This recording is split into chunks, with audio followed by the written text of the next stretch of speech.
Let her conquer fear and fall like a soul. I run into the heat of day, like a knife I fight until the fight is won. In the rain I save each and every one till this war is won.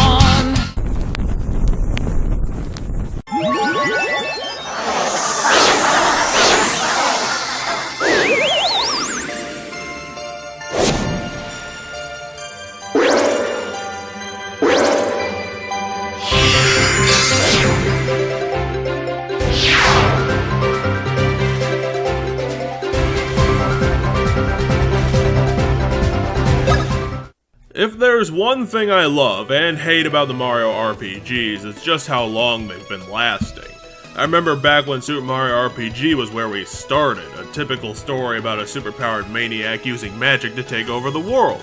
And then you move from that to Thousand Year Door where Mario is trying to literally stop the apocalypse from happening, and then further down the line was Partners in Time where Mario and Luigi needed to travel through time to defeat world-conquering aliens. And now that we've reached Dream Team, we're finally making our way into the world of dreams for an even crazier adventure.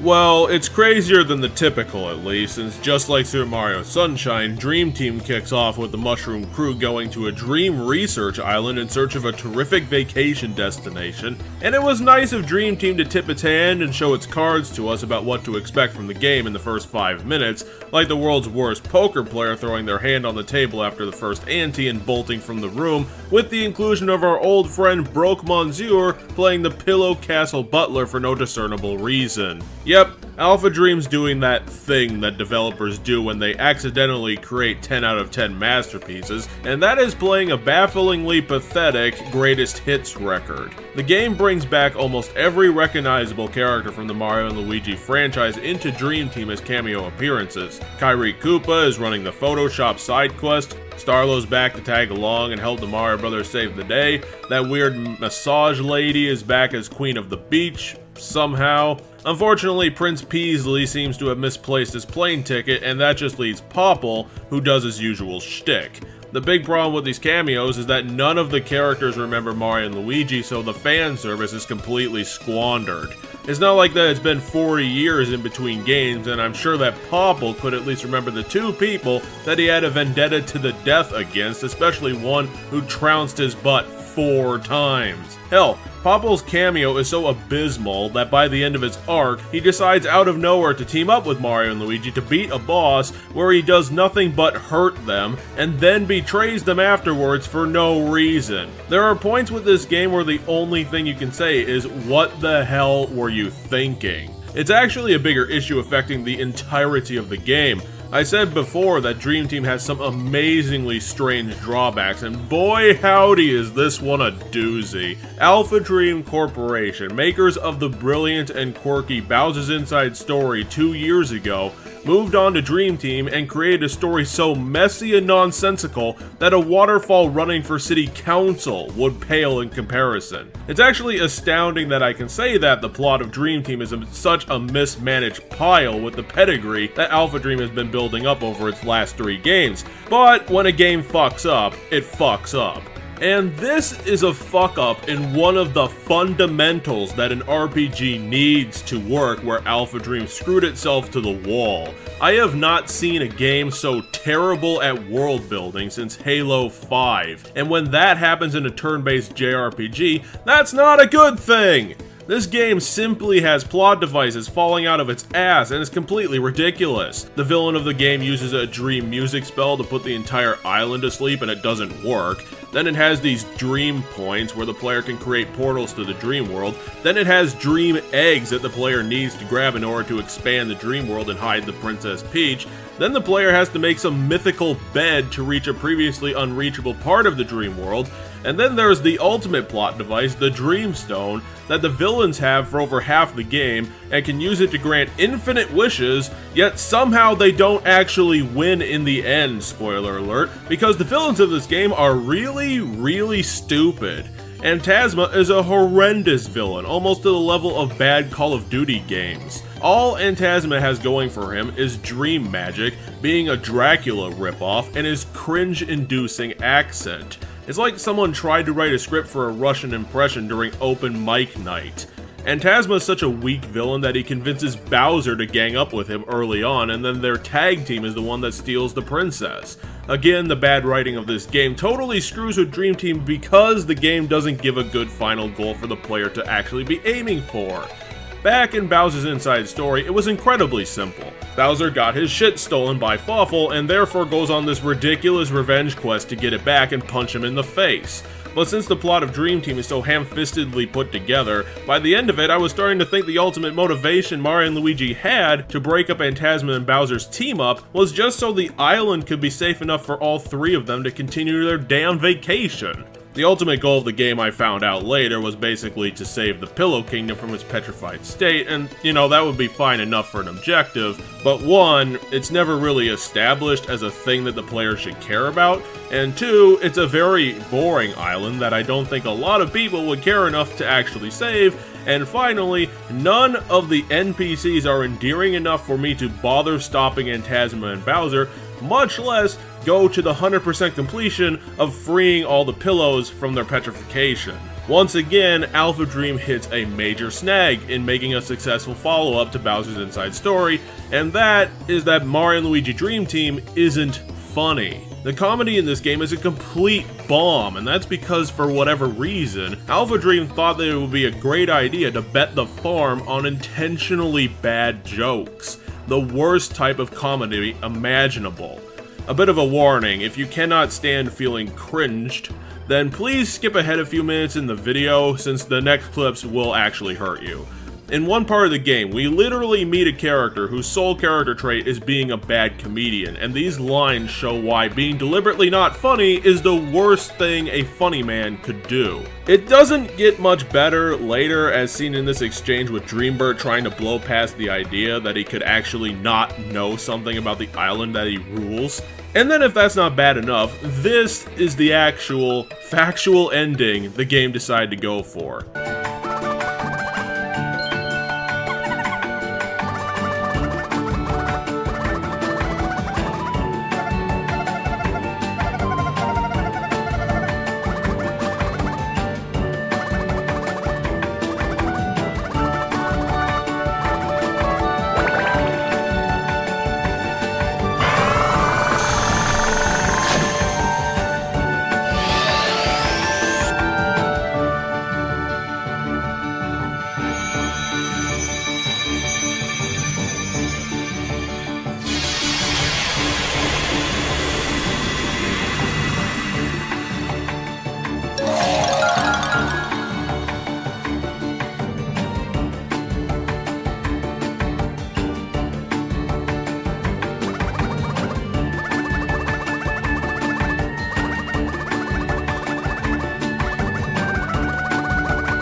You may think that I'm cherry picking here to prove my point, but even the tamer stuff in this game doesn't get much better. Almost none of the jokes in this game hit the mark, and in such a long ass game as Dream Team, this stuff starts to matter.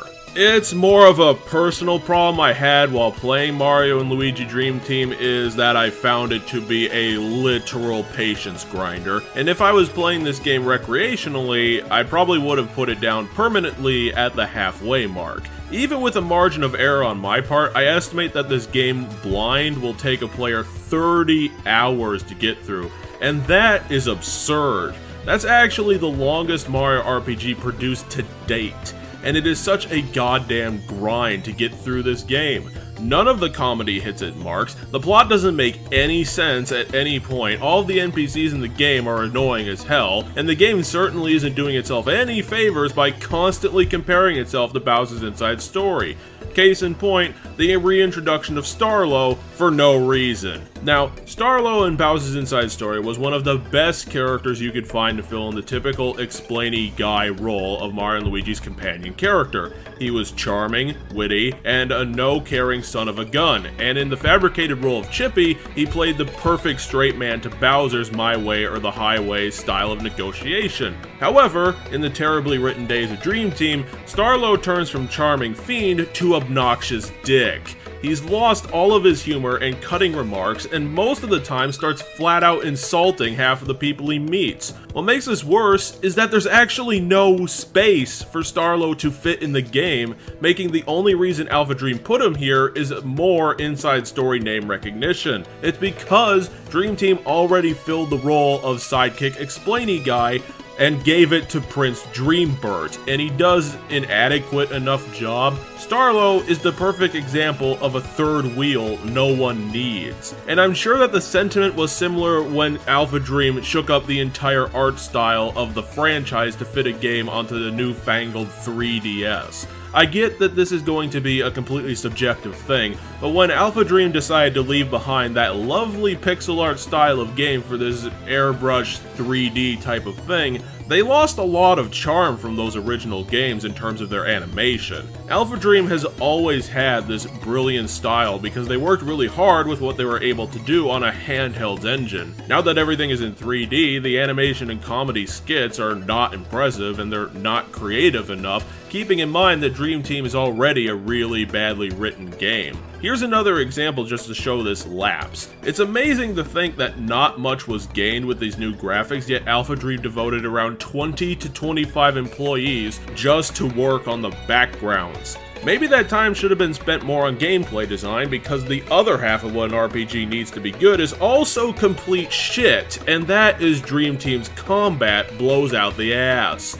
The turn-based battles got so bad that by the midpoint of the game, I was actively avoiding fighting anything because I was so goddamn annoyed at the fucking combat. And that's because it seems like all the ways AlphaDream innovated with this RPG seem to put the thumb on the scale in the enemy's favor.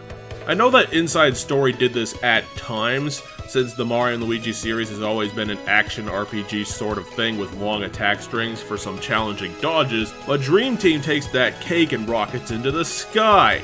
Some of the endgame bosses will literally have attack combos of 6 in a row that you have to dodge.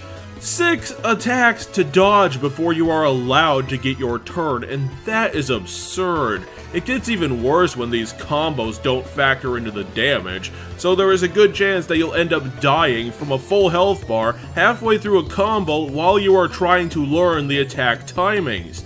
That is where it gets fucked up. Also, some of the dodge QTs that you have to manage are totally unfair. For example, you'll have to dodge attacks that are coming off screen. You'll have to dodge attacks using motion controls, which are finicky at the best of times. You'll have to dodge attacks that only allow split-second avoiding windows, and you'll also have to dodge attacks that are able to hit you for 100 damage. I know that happens in the endgame, but 100 damage for one attack is a pretty cruel thing to pull off. It's almost as bad as what AlphaDream did to this series' famed kaiju fights.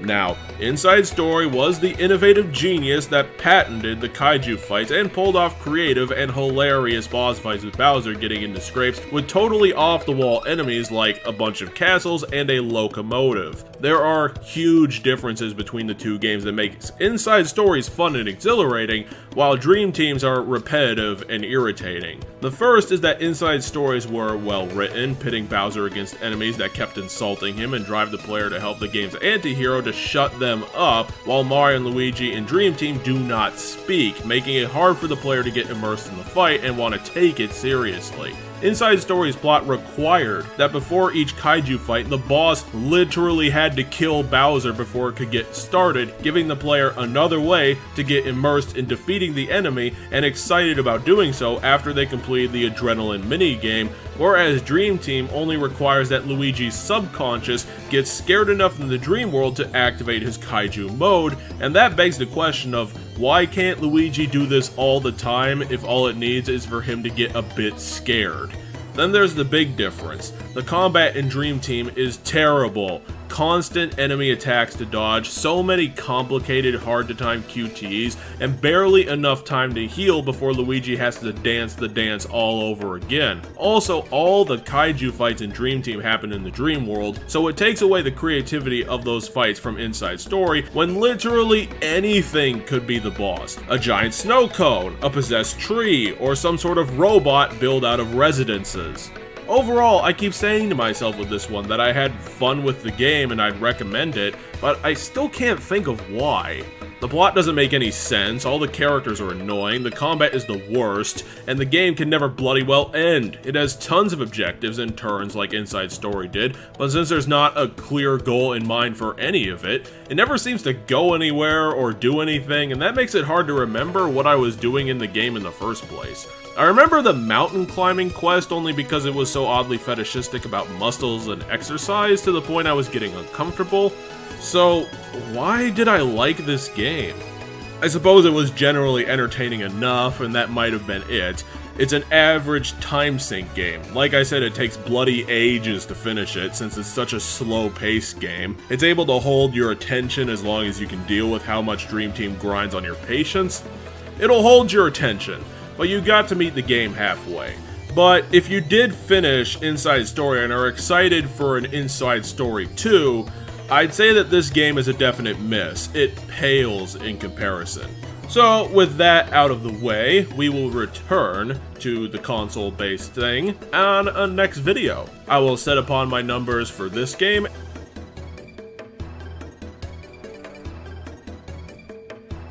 and wish you all a very sincere victory for gamers. Thanks for watching.